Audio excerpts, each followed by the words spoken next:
We already talking about 2026 quarterbacks, and we ain't even found out about what the heck is going on with the two quarterbacks we got right now. I'm going to get into it. This is the most frustrating thing about a quarterback search, is that there's all sorts of variables, and it seems that people want to fast forward the season. Coming up in this episode, I'm going to let you know why I am not willing to talk about 2026 till you do something about 2025. We'll explain what I'm talking about coming up on this episode of The Ultimate Browns.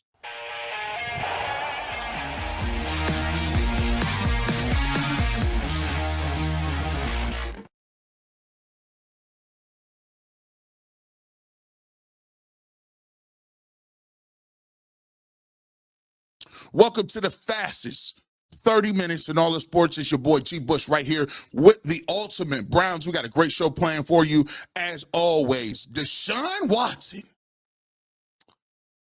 and Shedeur Sanders linking up. It was a story that came out.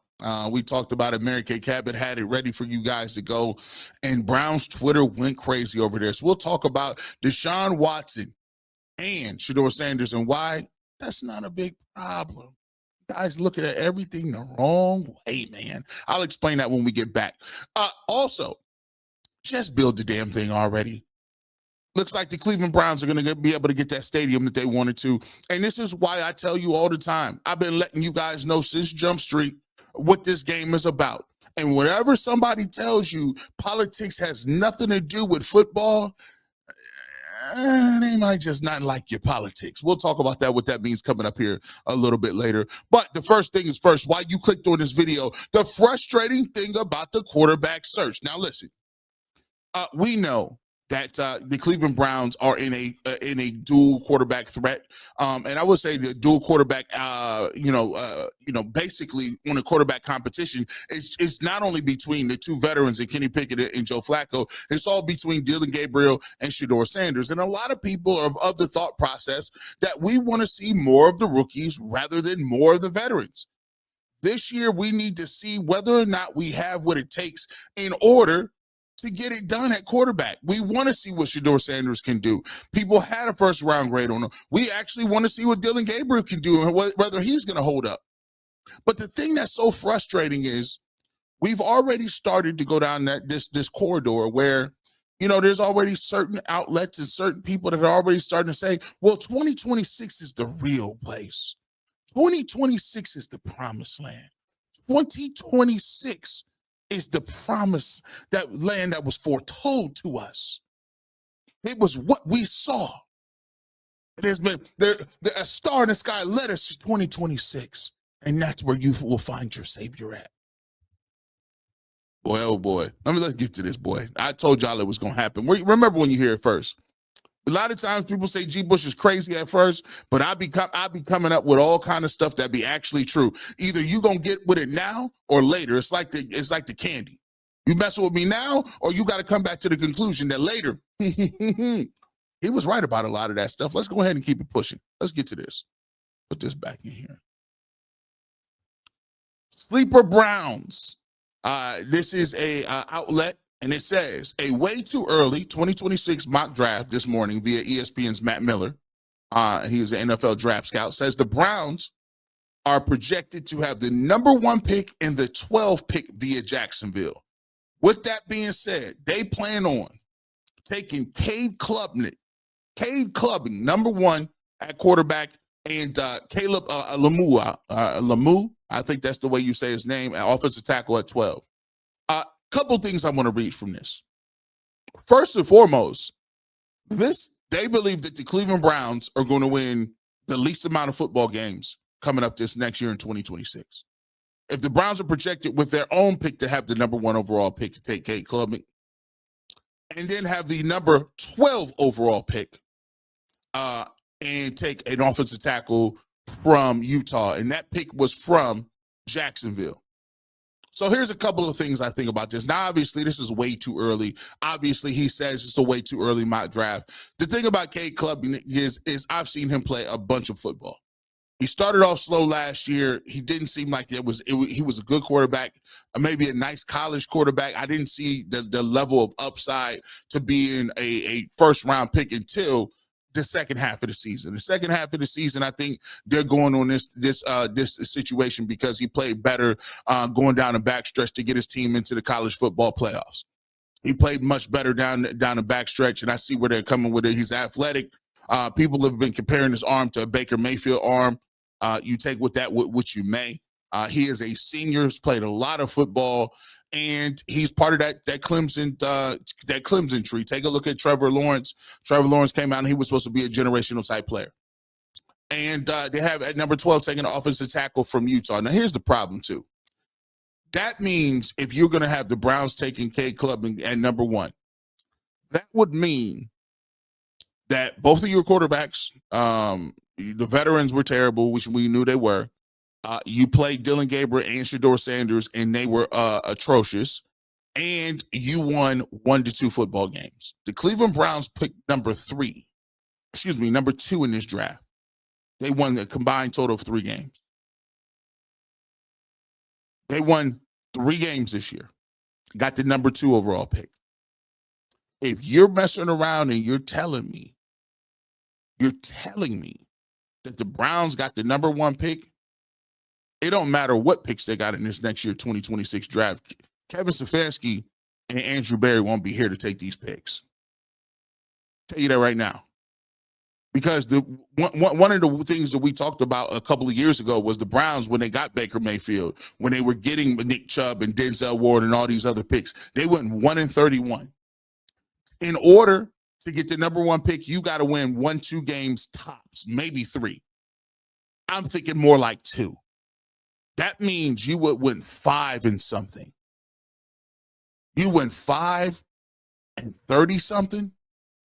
In the last 2 years, there's no way Kevin Stefanski or Andrew Berry are picking those picks. And I want to get that out there clear. If you disagree with me, let's talk about it.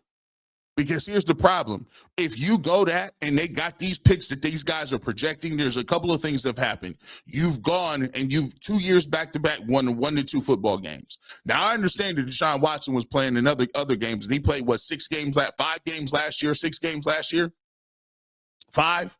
Whatever the case may be, you still had 12 other opportunities that you look terrible with. Now you got a situation right here where you're drafting K Club with number 1. That means you didn't develop none quarterback. That means Dillon Gabriel didn't get it done. That means Shedeur Sanders didn't get it done. You won 1 football game and still got Myles Garrett. I mean, that means there's a lot of people in your team, Andrew Berry, that aren't getting it done. The Cedric Tillmans, the Jamari Thrashes, where's the Mike Hall Juniors, the Mason Grahams? What are we doing here? What are we doing here if you're getting 1 win? Second of all, Caleb Lemieux, out of the tackle out of Utah, you telling me you're going to draft another tackle? That means DeJuan Jones didn't play well this year. That means DeJuan Jones didn't play this year. Because I'm looking at this, and they may think the Browns are stupid. I mean, we passed on Travis Hunter this year. Obviously, if they're going to be drafting 12th, that means Jacksonville did way better than we did. And then in this draft, when you have 2 first-round picks, you're still not drafting a receiver? You're still not going to draft you're going to draft a tackle. So that means, that means, to be honest with you, if you're drafting a tackle and a quarterback, you're at another soft reset. You think you're going to get a generational tackle. You believe that you're going to get a generational quarterback, and that's how you're going to move.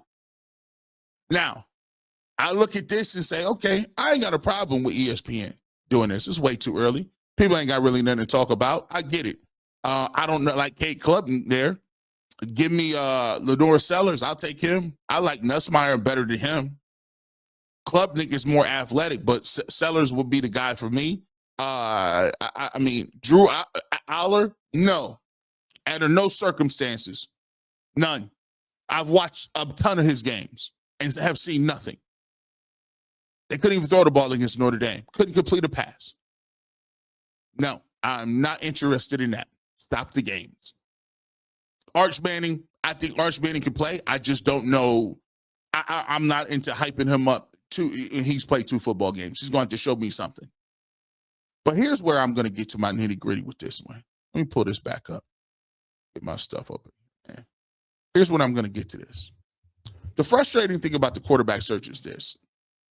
I hear people on one hand talk so glowingly about another draft class with little or no film review on them, little or no game tape on some of them in the case of Manning, or squinting real hard, making somebody be good that they really not. And I'm talking about Drew Aller. There's a couple of guys who have some potential, but at the end of the day, I look at the body of work and I'm like, oh, that body of work ain't better than Dillon Gabriel, Shedeur Sanders. If you want to look at their accuracy, both of those guys are very accurate. If you want to look at the it factor, Shedeur has that. If you want to look at the plays, like when you talk about making throws and having to carry a team, he's done that at a high level. My thing is, I'm not about to do this for 2025. And it's already starting to get to a point where I don't want to hear it. Don't come on with all this extra, I'm all this energy for 2026 and 2025. You're not even really willing to evaluate. Don't tell me why you do these mental gymnastics in terms of why someone can't get first team reps, why it is that this person ain't going to do that. Y'all think y'all going to run this shot clock out, and it's not going to work. I'm telling you this right now.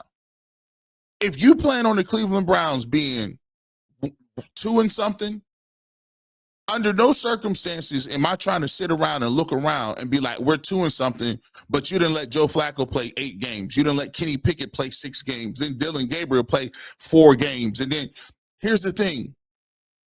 If we're sitting here at the point of the year and you're looking at Shedeur Sanders and you're telling me, oh, we only found 4 games for him to play, and now you got to make an evaluation out of 4 games, and even if he plays well in those 4 games, it's like, oh, well, I don't know if you can really make a decision on another franchise quarterback when you got generational type guys there. And they throw that word around so crazy. They throw generational around like it's like everybody running 4-4.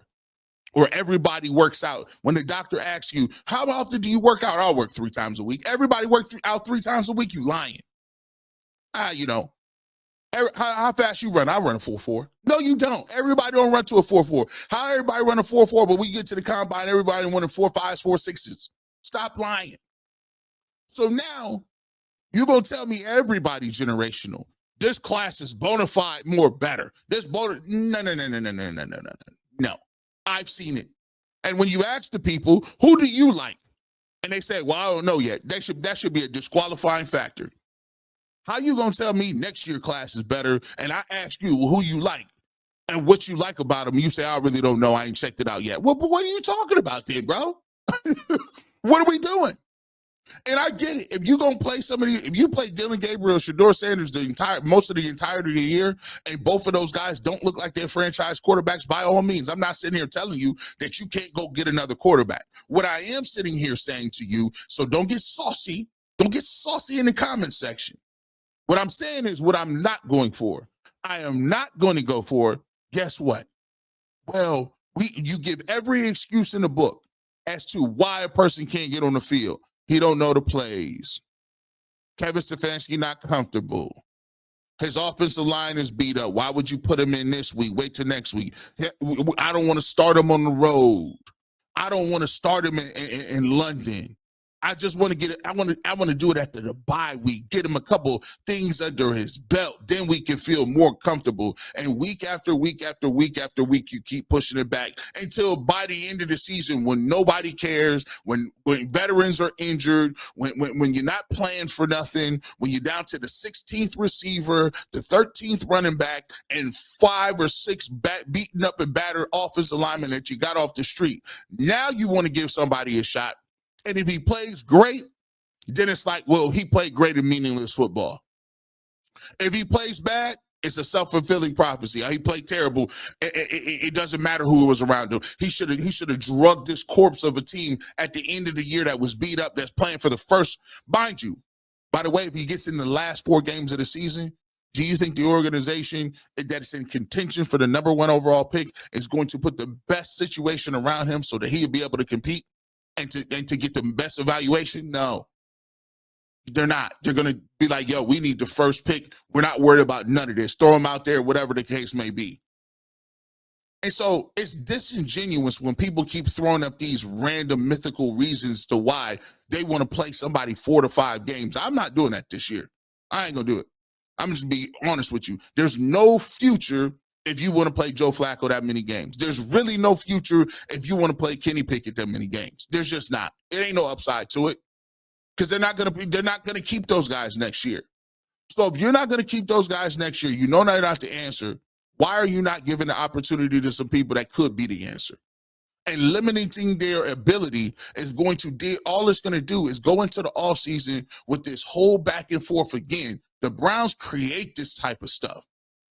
Now you're dealing with a 1-and-something team. You don't know if it's the right talent evaluator to get the job done. You don't know if it's the right head coach to bring something out of a quarterback. But yet and still, we are willing to hand over the keys to the organization to two people who couldn't develop the two dudes you got right now. And if you weren't going to develop those two dudes, just tell them, look, we're going to go with Flacco and Pickett, lose a bunch of games, get the first pick and get a quarterback. And you know what you could have done this year? You could have got in the 3rd round, you could have got a receiver that could have been developing and helping you out for the said quarterback that you want the next year. You could have got another offensive lineman. You could have got some more weapons or another line. You could have done things in the 3rd through the 6th round this year to get your team better for said quarterback next year. But instead, you want to draft the quarterbacks and did not give them the opportunity to prove their salt or their worth. I can't get into it. I'm not going to buy that. I can't move with that. And it's one of those things where I don't like when people passionately talk. And this is one of the things Myles Garrett talked about. Have a plan, stick to it, and keep it moving. Have some concrete that you got some conviction in. If I come into this season and I'm like this, oh, we going to lose all these games? You know what I'm going to try to do? I'm going to try to be the Philadelphia Eagles. Well, I got Jalen Hurts in a second. Let me see if he's all right. I'm going to try to see what I got. I can move with some of these. Brock Purdy. This is how it really works. Let me show you how the 49ers really worked it.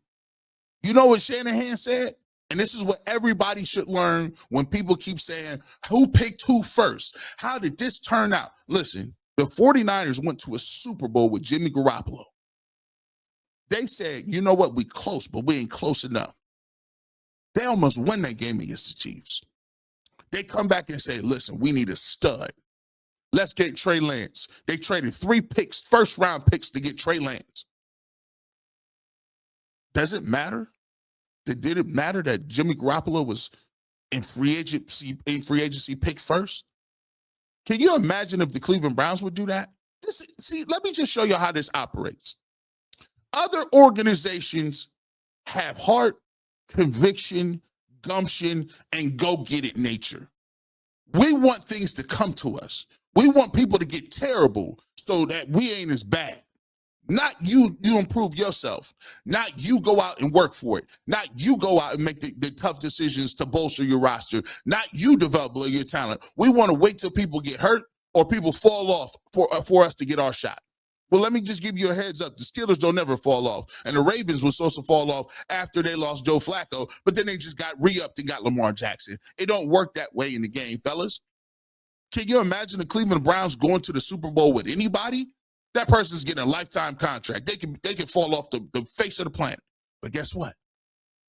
The 49ers went and decided Jimmy G wasn't it. Then they rolled the dice and spent a bunch of picks on Trey Lance. Then had Trey Lance in here, and guess what? They realized Trey Lance wasn't no good. And in the midst of understanding that Trey Lance wasn't no good, Shanahan went to the owner and said, hey, Shanahan was like, look, let me tell you something. Yeah, Trey Lance ain't no good. We need to move him. They say, for real, coach? We spent a bunch of capital on him, man. He ain't no good. You know who I do think is good? Brock Purdy. He been a 7th-round kid. You think he better than Trey Lance? Under no circumstance. In other organizations, under no circumstances is they making that move. But you know what they did? They got Brock Purdy. They believed in him. They said he's better. They coached him up. And guess what? They put pieces around him. Now Brock Purdy is Brock Purdy. And we already know what Trey Lance is. but that's how you got to move. I like people that move with conviction and foresight and some sort of creativity. Not this, let's play Flacco and Pickett and punt on this season, and then, well, we'll be much better next year. No, you won't. I need to know that the people that's in charge who picking these people is competent. As much as this is a referendum on Dylan, referendum on Shedeur Sanders, this is a referendum on the front office and the coaching staff of the Cleveland Browns. And we need to stop acting like they got this money in the bank, that this is just what it is, and they could just willy-nilly just waste years without proving to me, is this what you can do? Is if you are the coach of the year, if you're a talent evaluator, I need to see what you can do. When is it going to be time for us to develop, for us to recruit, for us to do what we need to do in order to be like these other teams? I'm just saying. If you disagree, put it in the comment section. We could talk about it. With that being said, when we come back, just built the doggone stadium already, man. We already know they was getting this stadium done, and it goes back to politics. And they always tell you, G. Bush, you can't talk politics. Well, let me show you why politics played the biggest role in this situation. You're listening to G. Bush right here on the Ultimate Browns. Today's episode of the Ultimate Browns is brought to you by Epicor. Every team knows the value of hard work, of taking pride in what you build, and practicing every day's details to get the best results. But no one player, no matter how amazing, can do it all alone. Working together makes getting the win easier. At Epicor, all our all-stars are the hardworking manufacturers and distributors who create and deliver the things we all need, from aerospace to electrical to medical devices. Epicor ERP solutions are created by industry experts to help make every day easier. Seeing the whole supply chain is easier. Managing the logistics is easier. Responding to practices and prices changes is easier. For the small businesses with big dreams to the growing enterprises with global vision, we'll equip you with the right tools to move forward, think ahead, and lead the way. Because of the clock, and when the clock ticks down, you need to make the most of every hardworking minute. Easier doesn't cut corners, easier finds the lane. Discover your success at www.easierwithepicor.com. That's www.easierwithepicor.com. Welcome back to the fastest 30 minutes in sports. It's G. Bush back with the Ultimate Browns. Stadium. Well, listen, we do got some stadium noise right now to share, and it looks like this is already, to me, it was a foregone conclusion. But for all those people that want to suspend animation and they didn't think it was going to happen and all this good stuff, here is this was on Twitter today. This talks about the Haslam's put this little note out talking about they got that $600 million from Governor DeWine. And it says, we respect a firm commitment and leadership from the Governor DeWine and the Ohio State and House have shown in their collaborative work to find a responsible way to support such a transformative project, one that would create generational impact for our region and the state.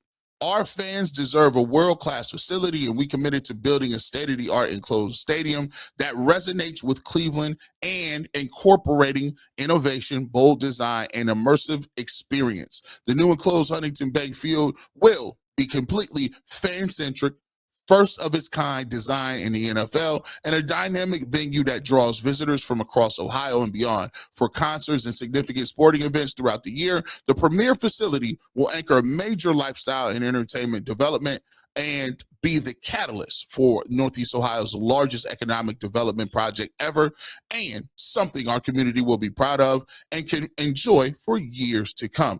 We appreciate the support of the state leaders and their belief in their transformative project, Dee and Jimmy Haslam. Now, for all of you guys out there who thought this was somehow going to get stopped or stymied, or somehow was going to be something that was going to be, thrown a monkey wrench into it, so to speak, or it was going to be thwarted by the county or thwarted by the state. It was something that was going to be gone. G. Bush, I'm telling you, not so fast, my guy, not so fast.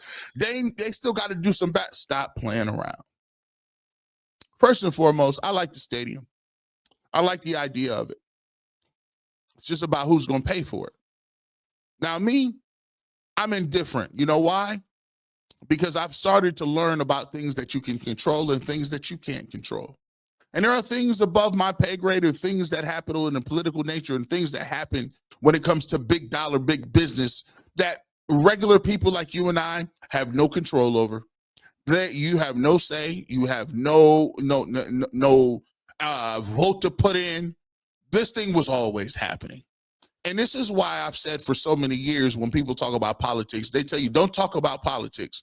Don't say nothing about politics. People get turned off by politics. I said, I find it funny that everybody willing to talk about politics when it comes to what they can get.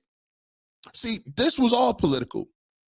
The city was run by, traditionally, inner cities are run by Democratic parties.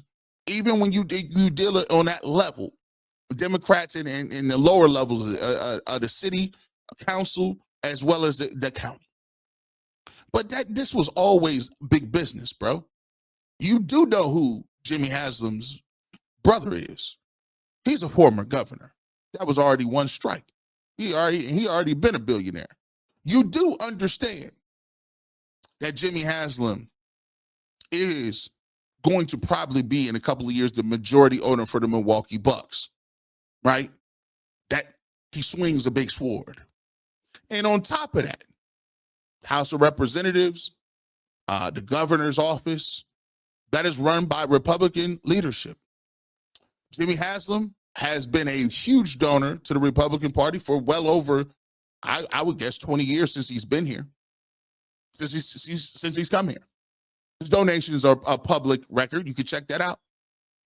And when we talked about back and forth and doing certain things like that, I've always said something. I've always said this. It's going to cost $600 million. The problem I got is, look, they'll probably tell you, oh, it's $600 million. We can find the money for that, but they can't find the money for no books. Can't find no money for Medicaid. Them pensions y'all got, Medicare, can't find the money. We got to do mass cuts. Everybody getting cut. We got to do cuts. We ain't got no time for no research. We ain't got time for no after school meal programs. You want extracurriculars. You ain't get no new jerseys. That's funny. But I'm not supposed to say that, though. But I'm supposed to just sit up here and say, hey, it's a $600 million kick-in to a guy that's already a billionaire. See, that's the reality of the situation. Sports was supposed to be a place where we can go and forget about certain things, but it was never a place where you can go and forget about nothing. It's still the have and the have-nots. It's still the rich and the poor. And to be truthful, yes, it will be transformative for the community, but it's more transformative for the Haslams in the NFL. As we talk about the console and the big business, we broke the story. We talk about the NFL colluding. And you say, wow, man, even what's the name?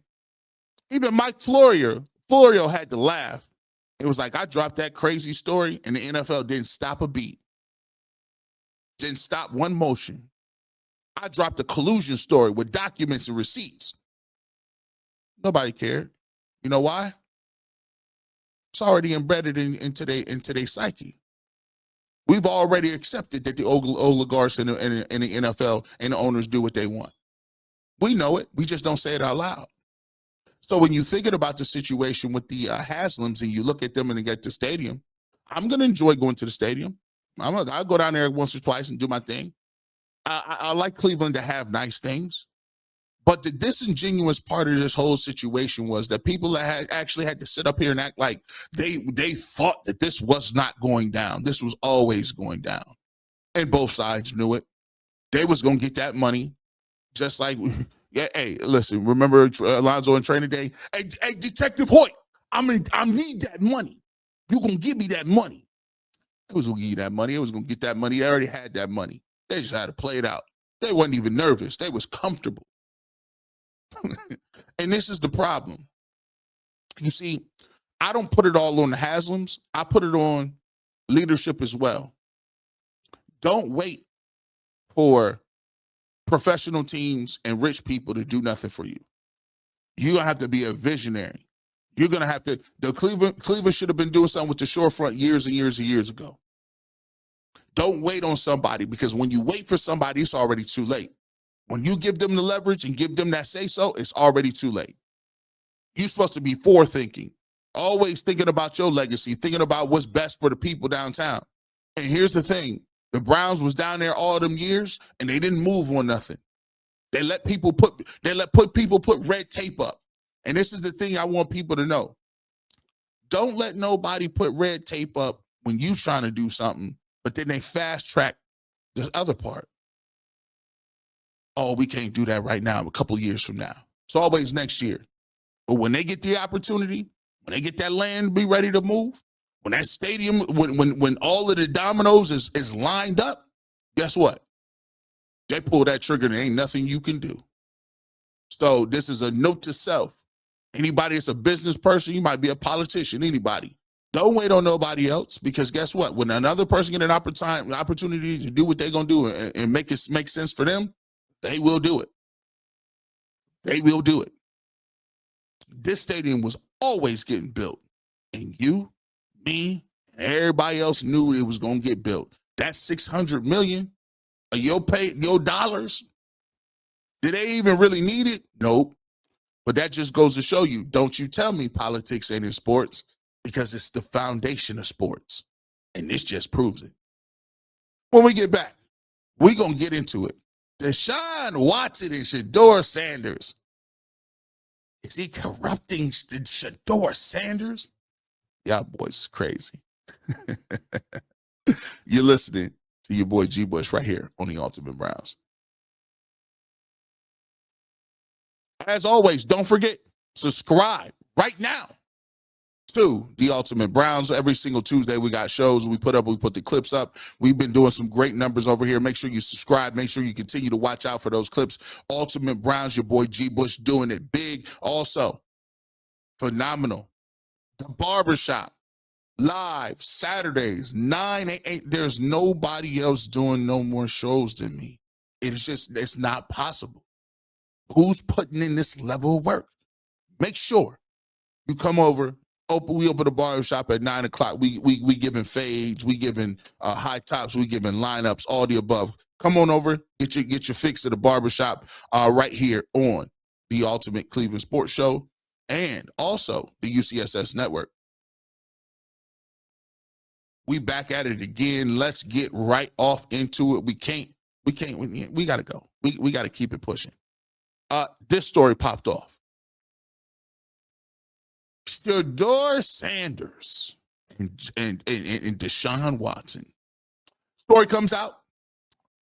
Mary Kay Cabot has this story. She talked about Shedeur Sanders and Deshaun Watson and how Deshaun Watson has taken an active role in mentoring and tutoring the young quarterbacks Dylan Gabriel and Shedeur Sanders. He also talked about that Deshaun Watson could come back a little earlier than one thought, and that right now he will be on the PUP list, which means he will miss at least 4 weeks. After that, he will have a 21-day period where we can come back and actually practice, and then he could be on the field as early as 8 months out, which is about October, to be back on the field. Now, listen, I talked about this on the Ultimate Cleveland Sports Show. They asked me, what does that mean? I said, listen, guys, I've already told you what it is. The council's already ruled on this. and this is why listen, when I'm talking this talk, some of y'all will tune out, but it is what it is. Y'all can tune out at your own peril. But I've been speaking straight facts, and I've been on the road for about 4 weeks now. These facts is hitting. When the collusion came out, not only do we understand that the Cleveland Browns, and I said this on UCSS, not only did the Cleveland Browns were forced to apologize for the optics of Deshaun Watson. It wasn't the optics of Deshaun Watson. I told you guys, they don't care about any of that. They care about the money structure. Deshaun Watson was given 6 games by Sue Robinson. Guess what? The league came back and overruled the judge and said, nope, 11 games. You know why? It wasn't the fact that they thought that he needed more discipline. It wasn't the fact that they thought there was more there or more allegations. They didn't like the fact that he got that contract. And now we all understand and know it. There was a PowerPoint presentation. 32 NFL owners was around it. They talked, they colluded. They said, under no circumstances are we to ever give a contract like this because of the structure. If you notice anything, what is the difference between baseball and the NBA and football? You have people in the NBA like Mark Cuban, people in the NBA like the buses who've owned the Lakers since the beginning of the time. You have people like the Boston Celtics. You have owners selling their teams. These are blue blood teams. This is the Celtics and the Lakers. Mark Cuban got more money than just about everybody. What does it tell you when they're selling? They're telling you that, look, this is getting a little bit too, shall I say, risky for my blood. I'm going to fold. You got guys not being able to make payroll. You paying Jason Tatum $300 million. And you paying Jaylen Brown $300 million. That's $600 million between the two of them. Not to mention Derek White, not to mention Drew Holiday, not to mention Porzingis, not to mention, you see what I'm saying? You know why them salaries is like that? It's because of the collective bargaining agreement and the rising salary and the splits in the revenue and the TV deals. And every single one of them contracts is, guess what? Guaranteed. Baseball. Shohei Ohtani makes so much money to field the rest of the team to be competitive. He said, just split it up in increments for me. I know y'all owe me about $1 billion, but just go ahead and put it in an annuity, and then I'll wait till I'm done playing, and then y'all can start paying me. That's how much it is. You notice the only people getting paid like that in professional sports, in the NFL, guess what they are? Quarterbacks. And Deshaun Watson getting $230 guaranteed does not line up with what the pay structure looks like. We want these $16 billion deals, and we still want the ability to say, if we don't like your performance, we can cut you for no reason. We cut you for whatever we want to in 2 years. That's the way we're going to keep it. See, what they do is they understand that football is such a part of the American fabric. What they do is they basically believe that you're brainwashed enough to always side with the ownership and never talk about the players. Because for you don't really care about the players. The name on the jersey changes. The name on the back changes. Name on the front never does. So in a human lifetime, you'll outlive thousands of players. If you live to be 80 years old, guess how many countless quarterbacks you rooted for? How many countless running backs? How many people is jumping up and down crying over Nick Chubb? Not very many. So when you talk about them 11-game suspension, it's not about what's the name? I ain't talking about no 11 games. That 11 games was more for the Browns than Deshaun Watson, because it punished them and they were without their quarterback for 11 weeks. Then they told him he can't even be in a building, so you can't even coach him up. They said, yeah, when he get on the field, he gonna be rusty. We'll make sure he rusty. Then when he got hurt, I said, well, listen, Jimmy, we better figure something out. If you apologize, we can make this thing up. He came out and apologized. All of a sudden, things started working well. Oh, look, Shedeur just done fell down to him. Ain't that nice? 5th round with no money guarantee. Oh, ain't that crazy? And you know what the council also said? Hey, look, Deshaun, here's how this works. I know you want. I know you want to continue to play. You got your 230. You got that. But we need you to play football. We need you to play ball. So when you get back, and even if you get back a little earlier, you're not really ready to play yet. As a matter of fact, we don't think you're gonna be ready to play the whole season. That's how that's gonna go. You're not ready to play. And when they ask you to renegotiate and restructure the deal, I need you to be a good soldier and go ahead and do that. Spread that out. We don't need you in the media talking about whether you're gonna play or not. We don't need you talking about you forcing your way back in. What we need you to do is be in there being a good soldier. You come to practice, don't say nothing, put your inspirational tape out and tutelage and get these young guys under your wing. And guess what? One of the 32 teams will give you an opportunity to play. We don't know which one that is going to be yet, but the council will meet and we'll learn. See, it's funny, but it's not funny because that's how the game works. So Deshaun is playing the game. Rightfully so. By the way, people talk, oh, I don't want Shedeur Sanders around Deshaun Watson. I don't want him. Listen, bro, so let's stop playing. These is grown-ass men. These grown-ass men, people. Stop with all that little kid stuff. Stop with all that little kid stuff. Man, do you understand? You understand how you gonna say somebody is rubbing off with another man? Stop it. That sounds crazy to even begin with. I don't know where y'all grew up. We don't even do that no more. I got younger brothers. And if I do something, that's like saying you rubbing off on your brothers. Bro, they grown. They 30. If I'm still rubbing off on you when you're 30 and 40, it's a problem. So that, first of all, is out of here. Second of all, I explained this today on the show. Y'all don't understand the difference, the canyon, the amount of airspace between a regular civilian and someone who plays NFL football.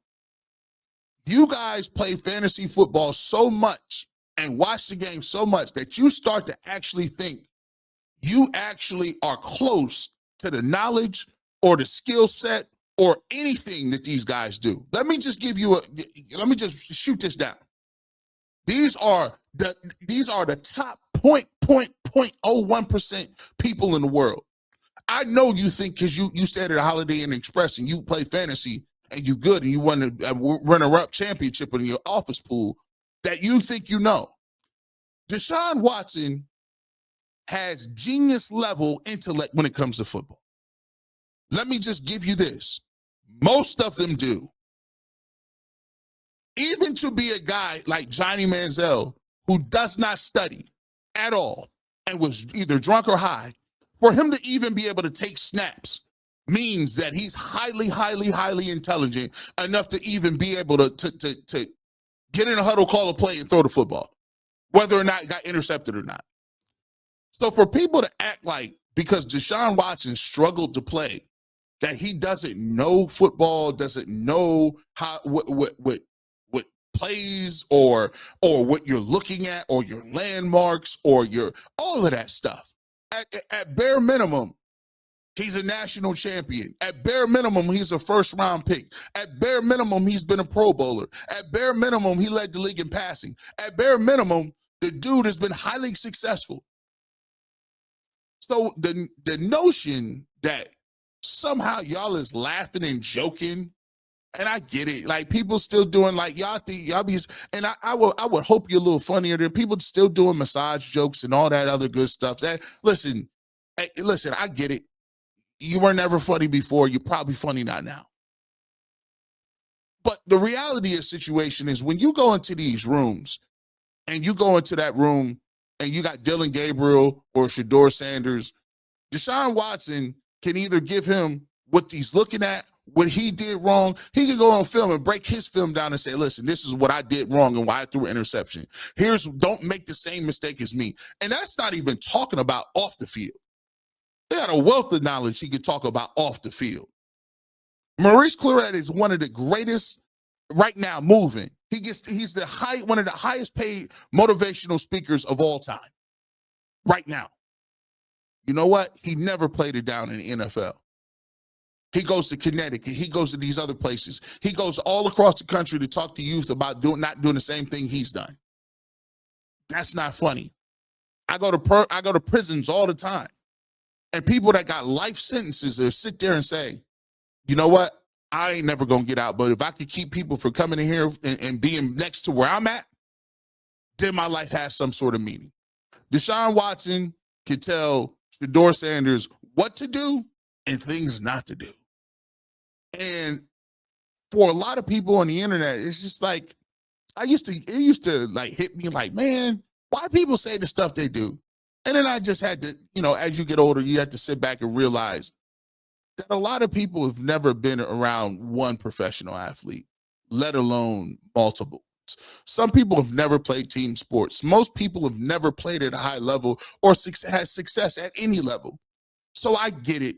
A lot of what people project is what they think life is about or think sports is about, and they really don't have a good grasp on what really happens or goes down.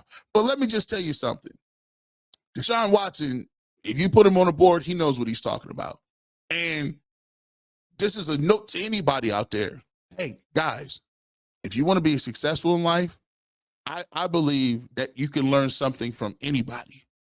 Your worst enemy can give you something to learn from. A child can give you something to understand or learn from. You can get a lesson from anything in life. Don't be so short-sighted and immature as enough to not understand that when you're talking to people and you have people who have experiences, it's all about you to find any sort of meaning in their ups, their downs, whatever they're telling you, and then you incorporated that into who you are. So, am I worried about Deshaun Watson and Shedeur Sanders? No. Actually, I approve and I say, Shedeur, not only talk to Deshaun Watson, but talk to Joe Flacco, talk to Kenny Pickett, talk to Dylan Gabriel, talk to Tommy Reese, talk to Kevin Stefanski. Hey, go get you with Jameis Winston. Talk to as many quarterbacks as you can and simulate the best things you can and minimize the bad things that you learn or the things that you learn that could be pitfalls. And that's how football players work.